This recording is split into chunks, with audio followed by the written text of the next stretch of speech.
Hello students, how are you all? Hope all are doing great.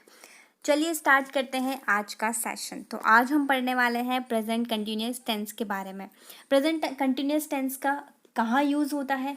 Present continuous tense को हम तब use करते हैं जब कोई भी काम जो है वो एट प्रेजेंट हो रहा है, एट कंटिन्यूटी में हो रहा है, ऑन गोइंग हो रहा है, स्टिल गोइंग ऑन। ओके, वहाँ हम प्रेजेंट कंटिन्यूस टेंस का यूज़ करते हैं। जैसे कि मैं अभी बोल रही हूँ, I am speaking to all of you, तो ये काम कंटिन्यूस वे में हो रहा है ना, तो इस यहाँ पे हम प्रेजेंट कंटिन्यूस टेंस का यूज़ करते हैं। प्रेजेंट कंटिन्यूस टेंस को और वहाँ पे यूज़ करते हैं कि कोई भी काम एक ज़रूरी नहीं कि अभी हो रहा हो, लेकिन वो जो काम है प्रेजेंट को ही दर्शा रहा है, वो रेगुलर बेसिस में काम हो रहा है।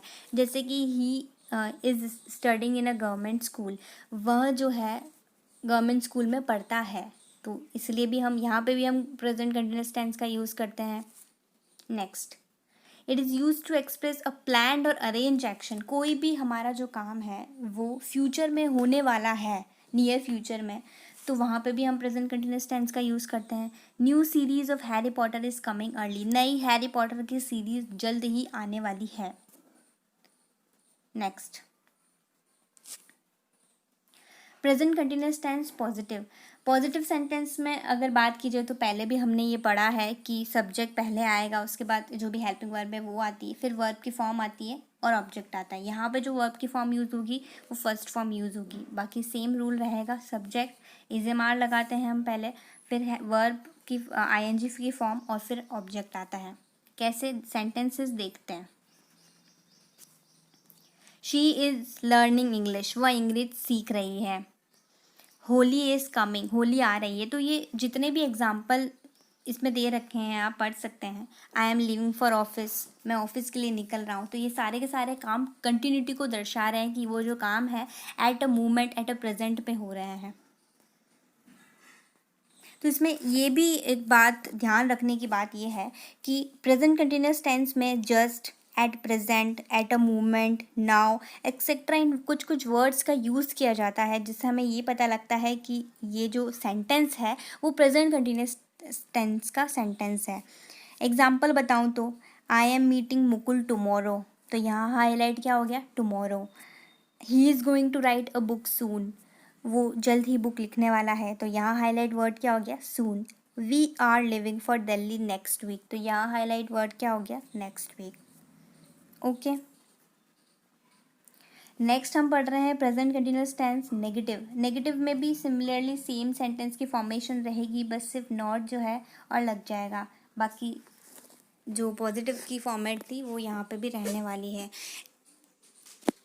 नेक्स्ट है इंटेरोगेटिव। इंटेरोगेटिव की बात की जाए तो इंटेरोगेटिव में हमें पता ही है कि जो क्वेश्चन मार्क आता है वहाँ इंटेरोगेटिव सेंटेंस का यूज़ किया जाता है।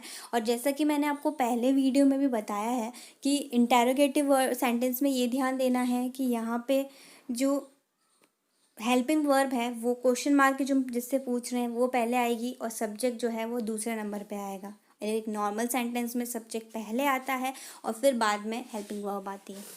ओके, तो इसकी फॉर्मेशन आप देख सकते हैं, इसमें क्या रूल अप्लाई किया जाता है। इंटेरोगेटिव नेगेटिव में भी यही रहेगा, सिर्फ अंतर ये रहेगा कि यहाँ पे नॉट आ जाएगा, बाकी सेम फॉर्मेशन रहती है। एग्जाम्पल आप सब देख सकते हैं। Am I making fun of you, तो एम में यहाँ पे पहले आ रहा है हेल्पिंग वर्ब, उसके बाद ही हमारी सब्जेक्ट आई है। Are boys playing cricket in the house, क्या लड़के घर में क्रिकेट खेल रहे हैं। Are we not going to a picnic today, क्या हम आज पिकनिक नहीं जा रहे हैं। तो जितने भी सारे एग्जाम्पल हैं ये सारे ये इंटेरोगेटिव के हो गए। और ये he is not helping me, ये क्या किसके हो गए? ये हो गया नेगेटिव का।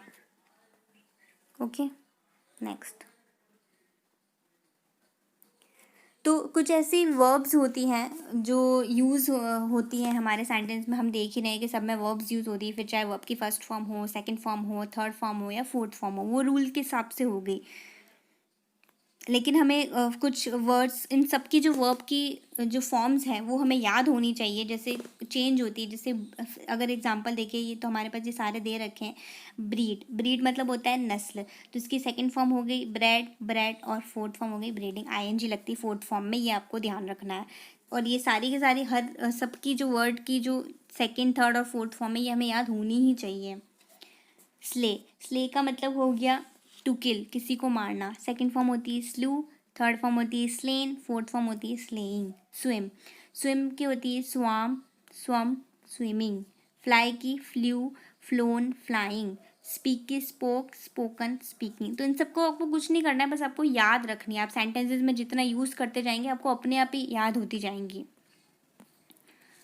Blow, blew, blown, blowing. Spring, sprang, sprung, springing.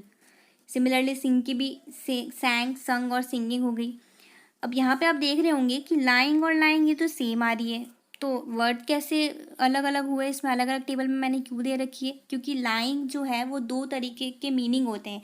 एक तो लाइंग का मतलब यहाँ पे निकल रहा है कि झूठ बोलना, टू टेल लाई, वो वाला लाई है। और एक सेकंड हो गया इसका मीनिंग, सेकंड ये हो गया लाई का मतलब कि लेटना, किसी चीज़ को उठा के कहीं रखना। या फिर मैं कह दूँ कि I am lying on a bed, ठीक है, मैं बेड पे लेटा हूँ, तो ये वो वाला लाई आ जाएगा। तो ये आपको सेंटेंस को देख के समझना है कि यहाँ पे कौन सा वाला लाई जो है वो यूज़ किया गया है। और क्योंकि दोनों की जो सेकंड और थर्ड फॉर्म जैसे कि आप देख रहे हैं दोनों की अलग होती है। यहाँ पे लाइड और लाइड ये इसकी सेम है, और यहाँ पे ले और लेन होती है, ठीक है। तो जब सेंटेंस आए तब आपको इसका ध्यान रखना है। ले, लेड, लेड और लेइंग, ठीक है, ये कुछ वर्ब्स की फॉर्म थी। तो आज हमने प्रेजेंट कंटिन्यूअस टेंस के बारे में पढ़ लिया है। Hope you like this video. Thank you.